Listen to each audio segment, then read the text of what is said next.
এটা নোংরামি, হ্যাঁ? আমি নোংরামি করছি? Wow, great!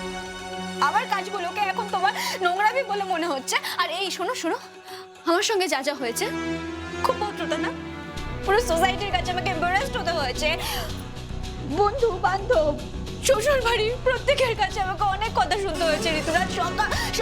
সবার থেকে আমি অনেক কথা শুনেছি। আমারও তো নিজের কিছু বক্তব্য থাকতে পারে, সেগুলো আমি কাকে বলবো, কি করবো?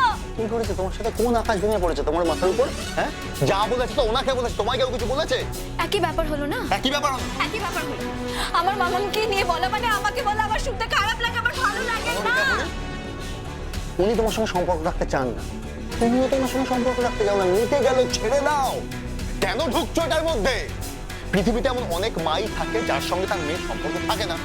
আচ্ছা, তোমরা তো নিজেরাই বলেছো যে উনি বলেছেন তুমি ওনার মেয়ে নাও, তুমি বলছো ও তোমার মা নয়, হয়ে গেল। প্লিজ বলো না, প্লিজ বলো না। সবাই মিলে কনস্ট্যান্ট আমাকে একই কথা বলে যাচ্ছ, আমার নিজের মা নয়, আমার নিজের মা নয়। আমার শোনো, আমি না ছোট থেকে ওনাকে নিজের মা বলেই ভেবে এসেছি, নিজের মা বলে মনে করে এসেছি। এই যে উনি বিয়ে করলেন না, হ্যাঁ, আমার কি মনে হচ্ছে না আমার নিজের মা বিয়ে করেছে? বরং আমার নিজের মা বিয়ে করলে আমার এতটা কষ্ট হতো না, আমার এতটা অপমানিত লাগতো না যতটা আমার এখন কষ্ট হচ্ছে। আমি অপমানিত বোধ করছি যতটা। এই থানা পুলিশ করে তুমি কি প্রমাণ করবে? কি প্রমাণ করবে? আর কিছু প্রমাণ করতে পারি আর না পারি, এটা তো আমি প্রমাণ করবোই যে ওই লোকটা একটা অপদার্থ, ওই লোকটা একটা ক্রিমিনাল। ও স্বভাব বদলাইনি, ও আবার একটা ক্রাইম করতে পারে, আমি এটাই প্রমাণ করব। অনেক কাজ করেছো তো, একটা কাজের জন্য কোনো শাস্তি ওর হয়নি, প্রত্যেকটা কাজের জন্য কোনো শাস্তি পেয়েছে, ছেড়ে দিল তো কি ইজিলি। এই কাজটা না করে থাকলেও ওকে শাস্তি পেতেই হবে, ও শাস্তি পাবে, তারপরে আমি শান্তি পাবো। তোমাকে আমি একটা কথা, এটা কান খুলে শুনে রাখো। তোমার এই পুরো ব্যাপারটার সঙ্গে না, এই পুরো ব্যাপারটাকে কোনোভাবে আমি এথিক্যালি এগ্রি করতে পারছি না। করো না, করো না। না, করবো না। আফটার অল এটা আমার একার লড়াই, একাই লড়তে হবে। আই নো, আমি সবটা জানি। তোমার যদি মনে হয় তুমি আমার সঙ্গে যেতে পারবে না, তোমার যদি মনে হয় তুমি আমাকে সাপোর্ট করবে না, করো না। আমি তাহলে দাদু ভাইকে সঙ্গে নিয়ে যাব। Brilliant, brilliant. আবার ওই লোকটাকে নিয়ে যাবে? হ্যাঁ, নিয়ে যাব। হ্যাঁ, তাই তো। ইজ দ্য অনলি পারসন যে আমাকে সাপোর্ট করছে, যে আমাকে বুঝছে, যে বুঝতে পারছে এক্স্যাক্টলি আমি ঠিক কি ফিল করছি, যে পুরো বিষয়টাকে এগ্রি করছে, তোমার মতো এরকম করছে না, যে প্রতিবাদ করছে। তুমি যদি না যাও, আমার কাউকে দরকার নেই, আমি দাদু ভাইকে নিয়ে যাব। হ্যাঁ, নিয়ে যাও। দারুণ লোককে ভেবেছো। তুমি বুঝতে পারছো না এর পরিণতি কি হবে? কি পরিণতি? কি পরিণতি? একবার যদি এটা প্রমাণ হয়ে যায় যে তুমি মিথ্যে কথা বলে ওনাকে ফাঁসানোর চেষ্টা করছো, ভুলে যাও না তোমার মা একজন আইপিএস অফিসার ছিলেন। তুমি যতটুকু আইন বোঝো তার থেকে অনেক বেশি উনি বোঝেন। দেখো ঋতুরাজ, অন্যায়টা না অন্যায়ই হয়। আজকের দিনে দাঁড়িয়ে আমার মা যত বড়ই আইপিএস অফিসার হয়ে থাকুক না কেন, যে অন্যায় করেছে সে তো অন্যায় করেছে। একটা মানুষ অন্যায় করেছে, আমি তার প্রতিবাদ করছি, বাস। আরে লোকটা তো অন্যায়ই করেনি। আরে বাবা, ধরে নাও না যে সে অন্যায় করেছে, এই অন্যায়টা না করুক, অন্য কোনো অন্যায় তো করেছে। ধরে নিতে এত কিসের প্রবলেম হচ্ছে?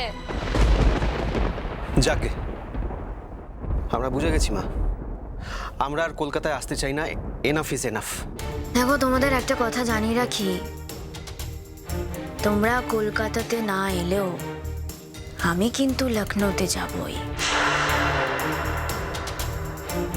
আমি যখন সিদ্ধান্ত নিয়েছি আমি যাব, তখন আমি যাব, কেউ আমাকে আটকাতে পারবে না। গুড্ডি, দেখো, কোনো প্রয়োজন নেই এসবের। আর তাছাড়া লখনৌতে আমায় কেউ চেনে না, তো লখনৌর লোক কি ভাবলো কি না ভাবলো আমার সম্পর্কে কিছু যায় আসে না আমার। আমি কি থোড়াই ওখানে থাকতে যাবো? আর তোমাকে তো এত কিছু বুঝতে হবে না। সারাটা জীবন তো শুধু অন্যের জন্যই বুঝে গেলে, অন্যের জন্যই করে গেলে। কি পেলে জীবনে? হ্যাঁ, অপমান, অসম্মান, এর বাইরে তো আর কিছুই পেলে না ওদের থেকে। দেখো, তোমাকে আমি আগেও বলেছি, আবারও বলছি, অঙ্কুশ, তুমি এই পৃথিবীতে এমন করে দিন কাটাতে আসোনি। অনেক কাজ আছে তোমার। আমাদের প্রত্যেকেরই তো লাইফে কিছু পারপাস থাকে, তোমার লাইফেরও পারপাস আছে।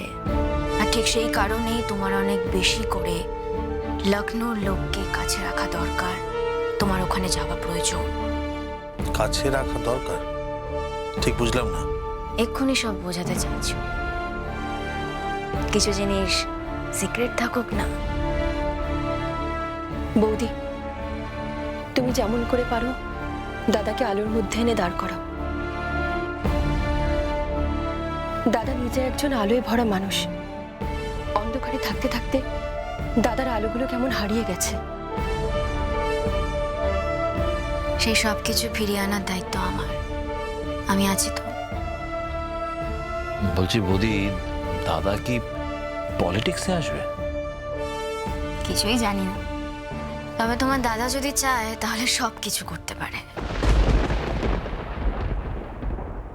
সেটা তোমার আমার উপর যে ভরসা আছে সেই ভরসা থেকে তুমি বলছো, কিন্তু আমি তো জানি সত্যিটা এটাই যে আমি চাইলেও এত কিছু করতে পারবো না। থাক, আমাকে বুঝতে দাও, এত ভাবতে হবে না। হ্যাঁ ঠিকই তো। শোন, তোর বউ না তোর থেকেও তোকে বেশি বোঝে, বুঝলি? আচ্ছা ঠিক আছে, বেশ হবে খুন। দেখো মা, আমার এই জীবনটা তো নতুন করে ওই তৈরি করে দিল, নাহলে এই জীবনে তার কিছুই ছিল না। তাই জীবনে যদি কারো অধিকার সব থেকে বেশি কারো থেকে থাকে, সেটা শুধুমাত্র ওর, আর কারো না। আমি যা বুঝতে পারছি না, মানে এটা কি হচ্ছে তোমার মাথাটা? কখন যাবে তুমি? কটা যেতে হবে? তুমি কি যাবে আমার সঙ্গে? না, আমার যাওয়ার কোনো ইচ্ছে নেই। তাই সত্যি চাই না যে তুমি এই বিষয়গুলোর মধ্যে জড়িয়ে পড়ো রেশমি। রেশমি, আমি কোনোভাবে চাই না যে আমার স্ত্রী একটা কোনো মিথ্যে বিষয়ের মধ্যে জড়িয়ে পড়ুক। জীবনটাই তো মিথ্যে হয়ে গেছে ঋতুরাজ। আচমকা আমার জীবনের সবকিছু মিথ্যে হয়ে গেল। এই সবকিছুর কোনো দাম নেই। আমার কথাটা একটু শোনো রেশমি, একটু শান্ত হও। দেখো তুমি ওভার রিঅ্যাক্ট করছো, তুমি বুঝতে পারছো? ওভার রিঅ্যাক্ট করছো ঋতুরাজ। এত কিছুর পরেও তুমি বলছো আমি ওভার রিঅ্যাক্ট করছি। কোন মেয়ে দেখতে পারে চোখের সামনে তার মার বিয়ে হচ্ছে, ফুলসজ্জা হচ্ছে, ওই মায়ের বাড়িতে সবার জায়গা আছে, শুধুমাত্র আমাদের কোনো জায়গা নেই। আমাদের জায়গা নেই, সেটা আমাদের কারণে। তার জন্য উনি দায়ী নন। আমরা অ্যাকসেপ্ট করতে পারিনি ওনাদেরকে। আমরা যদি অ্যাকসেপ্ট করতে পারতাম তাহলে সবার মতো আমাদেরও জায়গা থাকতো। আমরা নিজেদের জায়গা নিজে নষ্ট করেছি। রিপেন্ট করছো আমি তুমি? আমি রিপেন্ট করছি কি করছি না সেটা বড় কথা না। আরে তোমার তো মা আলটিমেটলি। দেখো রেশমি, আমি তোমাকে আবারও বলছি, আমি বুঝতে পারছি তুমি তোমার মায়ের কাছে যেতে চাও, মাকে কাছে পেতে চাও, আমি যেতে চাই না। ভুল স্টেপ নিয়ে ফেলছো। আমি যেতে চাই না। আমি মায়ের কাছে আর ফিরতে চাই না। আমি কারোর জীবনে ফিরতে চাই না। যেই মানুষটা দিনের পর দিন আমাকে আর আমার হাজবেন্ডকে অপমান করতে পারে, অসম্মান করতে পারে, আমি তার জীবনে ফিরতে চাই না। ওই লোকটা কি করেছে? আমি প্রতিশোধ নিতে চাই। ওই লোকটা গায়ে হলুদের দিন তোমাকে আর আমাকে হুমকি দিয়েছে, চিৎকার করেছে, খারাপ ভাবে কথা বলেছে। ওই এটা ভায়োলেন্স নয়, এটা অন্যায় নয়। আরে সেটাও নিজের স্ত্রীকে প্রোটেক্ট করার জন্য করে ফেলেছে। ছাড়ো ছাড়ো ছাড়ো ছাড়ো ছাড়ো ঋতুরাজ, এই বিষয়ে না আর কোনো কথা বলো না। আমি কিন্তু আমার মাথাটা ঠিক রাখতে পারছি। রেশমি, আমি তোমায় এখনো বলছি, দেখো তুমি খুব ভুল বিষয়ের মধ্যে জড়িয়ে পড়ছো রেশমি। রেশমি, আমার কথাটা শোনো, এগুলো থেকে বেরিয়ে এসো রেশমি। আচ্ছা, তোমার জীবনের কি এটাই একমাত্র লক্ষ্য হয়ে দাঁড়াবে এখন থেকে? এটা হতে পারে? ইউ আর আ ডক্টর, মানুষের সেবা করা তোমার কাজ। তুমি সেই সেবা থেকে সরে আসছো।